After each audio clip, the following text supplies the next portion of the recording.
Woi guys, kembali lagi bersama Sobat Tafsir. Kali ini kita akan membahas agnostik dan pandangan ulama tentang kenapa Tuhan tidak dapat dilihat. Nah, langsung saja kita ke penjelasannya. Agnostik berasal dari kata Yunani a tanpa dan gnoskos mengetahui. Menurut R.S. Sharma, istilah ini digunakan oleh Thomas Henry Huxley untuk menggambarkan pandangan bahwa keberadaan atau ketiadaan Tuhan tidak bisa diketahui atau dibuktikan. Dari Peter A. Engels juga mendefinisikan agnostik sebagai keyakinan bahwa manusia tidak dapat memiliki pengetahuan tentang Tuhan, sehingga mustahil untuk membuktikan apakah Tuhan ada atau tidak.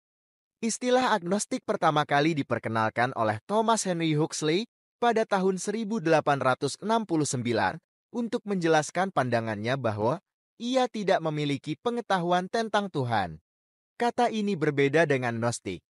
Istilah yang saat itu digunakan oleh pendeta gereja yang mengklaim memiliki pengetahuan tentang Tuhan. Keberadaan Tuhan yang menjadi perbedaan antara kaum yang meyakini adanya Tuhan gnostik dengan kaum yang tidak meyakini keberadaan Tuhan agnostik masih berlanjut hingga saat ini. Akan hal itu beberapa ulama dalam tafsirnya menjelaskan kenapa entitas tersebut tidak dapat dilihat oleh panca indera. Seperti pertanyaan kaum agnostik, jika Tuhan itu ada, lantas mengapa tidak dapat dilihat? Imam Al-Qurtubi dalam tafsirnya menjelaskan kenapa Tuhan tidak dapat dilihat panca indera. Dalam Qiyas Al-An'am ayat 103 yang artinya, dia tidak dapat dijangkau oleh penglihatan mata, sedangkan dia dapat menjangkau segala penglihatan itu. Dialah yang maha halus lagi maha teliti.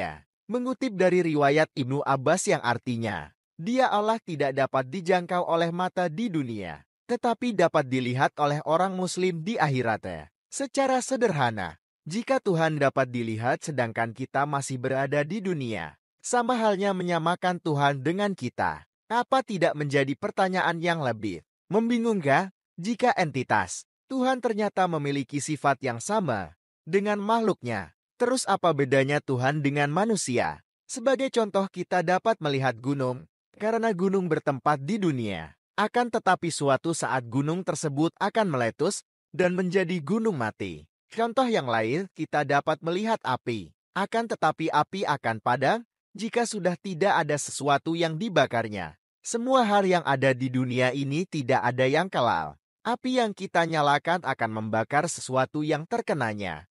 Pohon akan layu jika telah tercabut dari tanah. Maka dari itu entitas Tuhan tidak dapat dilihat semasa kita masih di dunia. Karena sebagai Tuhan haruslah kekal berbeda dengan semua yang ada di dunia. Beberapa ulama memiliki pendapat yang hampir sama dengan Ibnu Abbas, yaitu manusia tidak akan dapat melihat Tuhan karena pada dasarnya manusia diciptakan dengan objek material berupa sel-sel, sehingga terbentuk wujud sempurna. Begitu pula semua hal yang ada di dunia ini, tanpa terkecuali terbentuk dari objek material yang